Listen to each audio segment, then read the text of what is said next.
Assalamualaikum warahmatullahi wabarakatuh. Mas Yusron, apa kabar Mas? Alhamdulillah baik.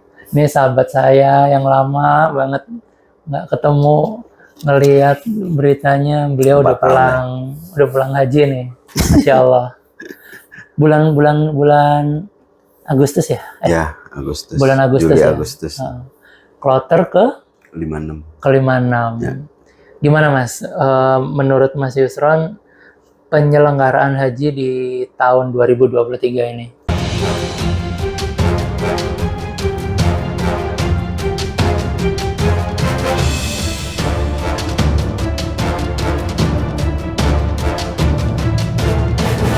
Balik lagi, tahun ini tahun spesial. Nah, banyak yang tertunda tahun lalu, makanya kuota ditambah gitu kan. Tahun ini juga dinyatakan temanya kan tahun ramah lansia ya gitu. Jadi jumlah jemaahnya itu lebih banyak lansia. Iya, saya lihat di berita memang lansia jadi skala prioritas, Mas. Harusnya di tahun begitu. ini ya. Harusnya begitu, Mas. Dan terjadi memang di tahun ini lebih banyak jumlah lansianya. Banyak banget. Mungkin kalau perkiraan saya sih 70-80% lansia kali ya. Di dalam satu kloter. Dalam satu kloter. Nah, dampak dari banyaknya lansia ini, Mas sebagai yang berhaji di tahun ini, apa yang Mas lihat? Ini secara orang awam menangkapnya, ramah lansia kan berarti kita peduli lansia. Iya, ramah lansia itu berarti kita peduli sama lansia. Gitu kan. Nah, di situ kayaknya salah tangkap itu, karena di sananya rada berbeda. Ramah lansia sepenangkapan saya berarti para lansia ini terakomodasi kebutuhannya selama di sana ya? Harusnya seperti itu ya? Harusnya seperti itu. Gitu Mas, banyak cerita menarik lah sebenarnya. Gitu. Loh, Mas, tapi kembali lagi, karena ini banyak yang lansia, tapi yang di sana udah siap ya memang, yang di Mekah untuk menghadapi dalam tanda kutip serbuan lansia dari Indonesia ini. Kalau menurutku kurang, kalau kita ngomongin ramah lansia itu berarti kan fasilitas untuk lansia itu atau petugasnya itu emang harusnya benar-benar disiapin kan. Itu dalam kenyataannya di sana tuh ya itu sih banyak juga lansia yang terlantar. Nah, mungkin dari pengalaman Mas Haji tahun ini, untuk khusus kasus-kasus kayak begini, di tahun depan itu apa yang harus ditambah sih Mas? Mungkin jadi ceritanya gini Mas, katanya tahun ini, lagi-lagi tahun spesial. Tahun ini tuh lansia itu tidak harus ada pendamping. Padahal sebelum-sebelumnya itu lansia itu harus ada pendamping. Oh gitu? Iya, tahun ini nggak ada. Itu kan makanya kan jadi dipertanyakan tuh ramah lansia itu maksudnya gimana gitu. Kok malah nggak ada pendamping gitu kan. Kalau harusnya kalau ramah lansia pendampingnya ditiadakan, harusnya petugasnya harus ada sumber daya manusia yang disiapkan pengganti pendamping itu kan? Iya, petugasnya baik di sini maupun di sana dong. Kita mau ngomongin ramah lansia, sementara pendamping ditiadakan dan tidak menyediakan pengganti pendamping itu kan ya bukan ramah lansia namanya.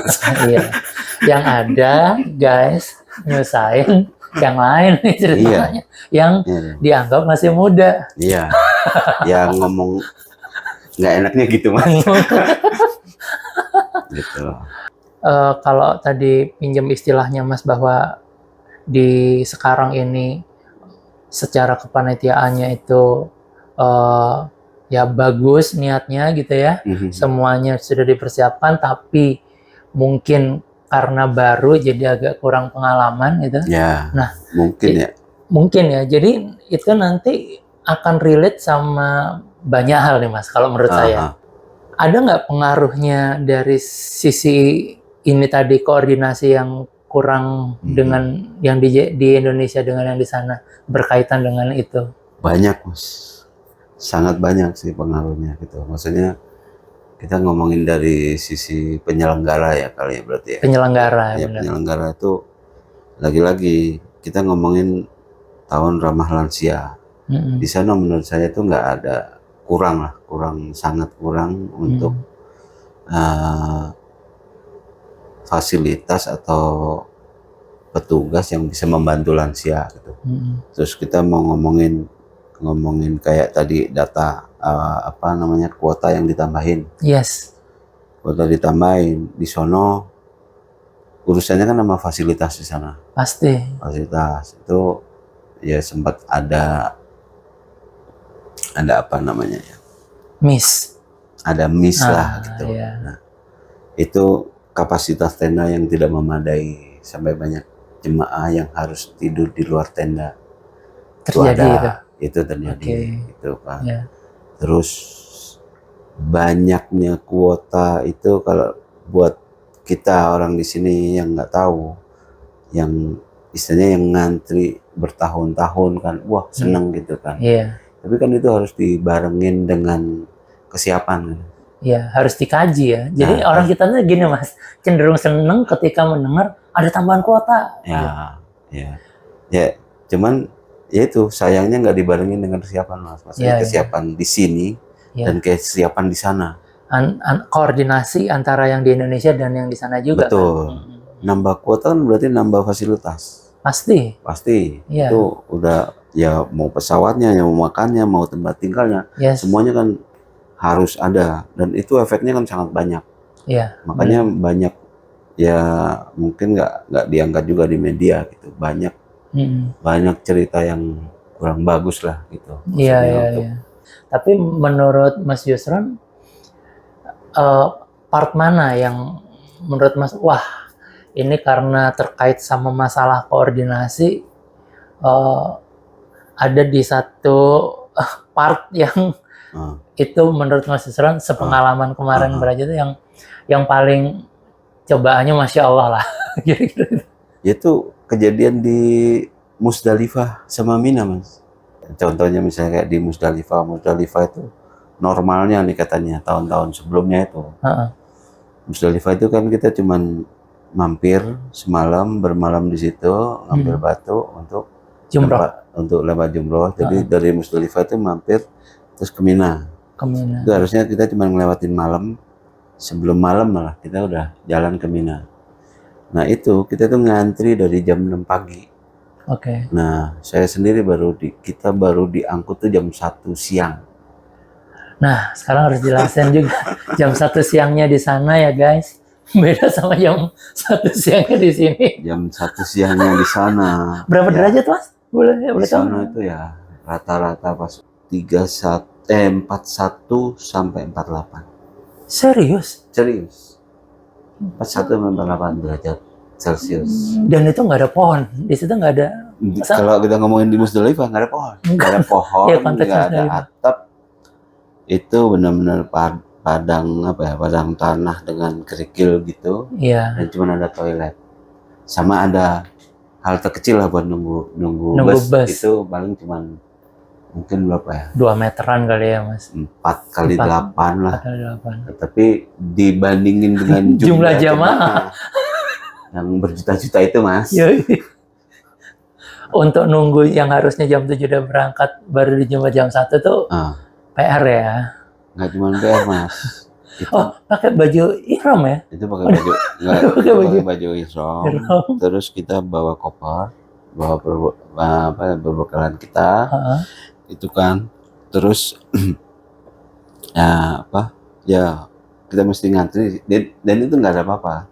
Ya udah, kita nunggu dari subuh sampai jam 1 siang. Balik lagi. Ini ramah lansia Mas. Jadi banyak lansia di situ.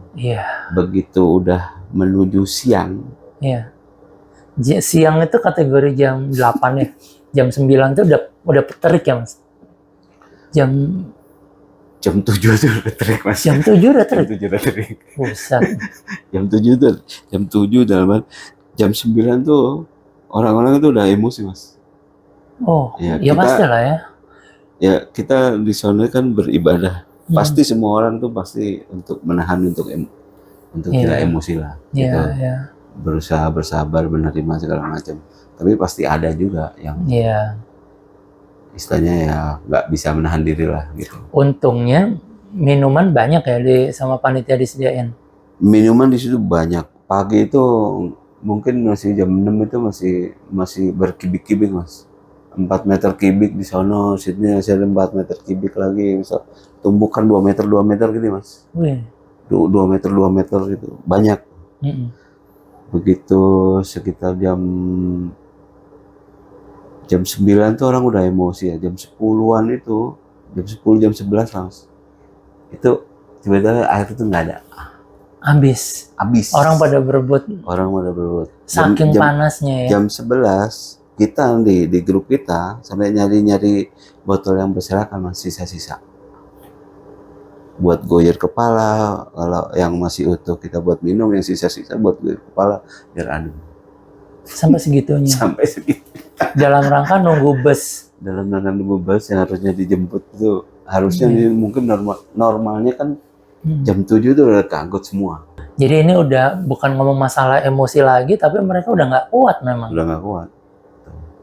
Nah yang pingsan-pingsan di sana itu siapa mas nanti yang untuk ngangkatin ke bus itu? Atau ya, ada sesama jamaah yang ngebantu atau? Banyak sesama jemaah pasti ngebantu lah, karena petugasnya kan kurang. Petugasnya asumsi saya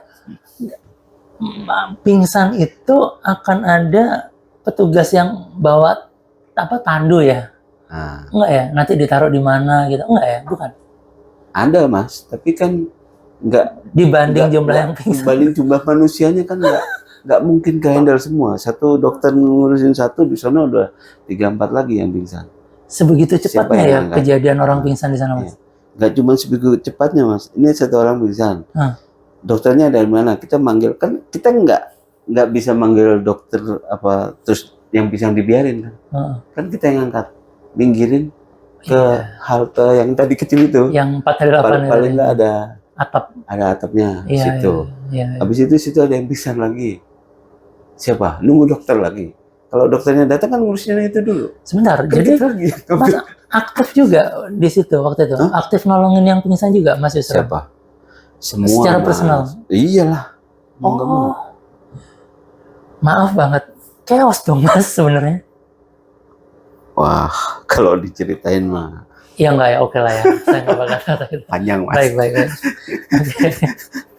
Oke, itu Mas Dalifa. Tapi alhamdulillah Mas, endingnya Mas bisa kembali ke Mina ya. Semua keangkut ya hari itu juga. Keangkut. Mas akhirnya keangkut jam berapa Mas? Jam 1 siang, kurang lebih jam 1 siang. Jam 1 siang. Kita bis terakhir. Nah sampai Mina jam berapa Mas? Kalau jam 1 dari sana? Mina itu sore lah. Pokoknya sekitar asar di sana itu kan 2:30-an lah. 2:30 ya? Setengah 3 jam 3. Selama itu juga Mas berdiri di dalam bus? Sampai ke Mina? Karena kita terakhir, kita masih dapat duduk. Wah, alhamdulillah. Kalau tadi kan yang sepuh-sepuh itu udah naik semua. Jadi bis terakhir itu, kita terakhir itu barengan ada 2 bus. Pas ngangkut semua itu jadi masih bisa duduk. Walaupun sebagian ada yang berdiri. Teman nggak terlalu sesak. Satu lagi ya Mas, saya baru keinget plus koper-koper ya Mas?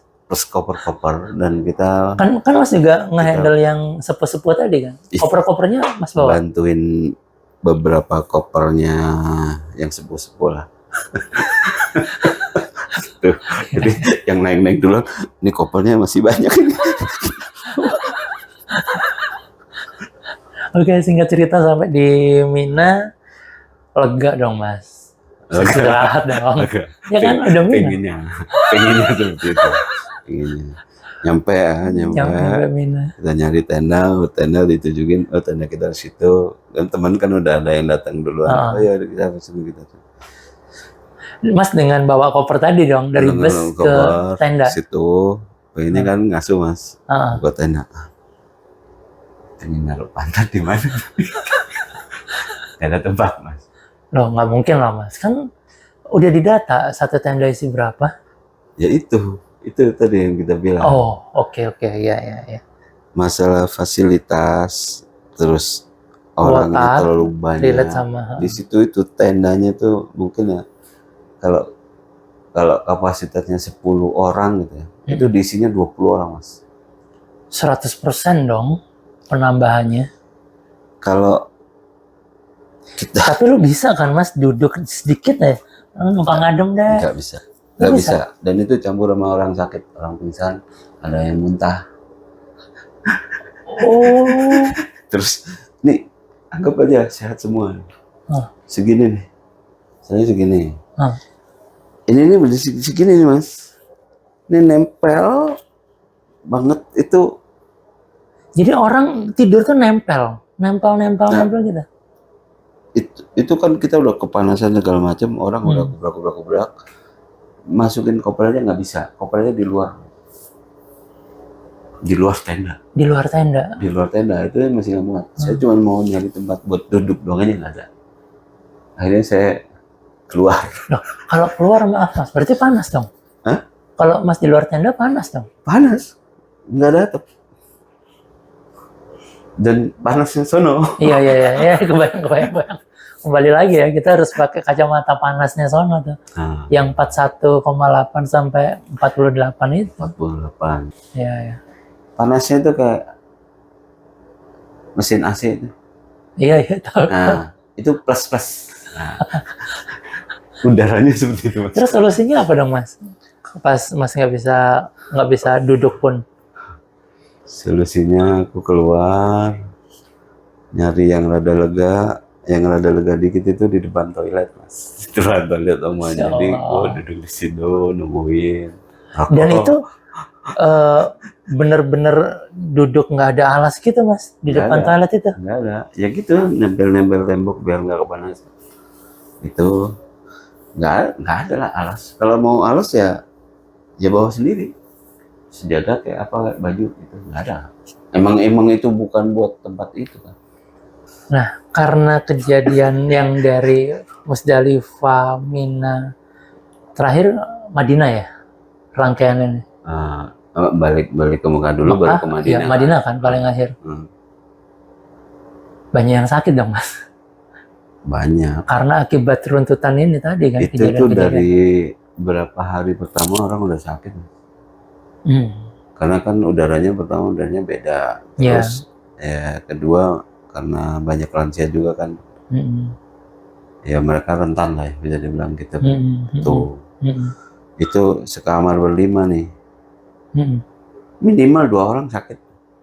Minimal 2 orang. Berarti ada masa-masa sekamar berlima itu yang 4 orang sakit. Ada yang 5-5-nya juga sakit.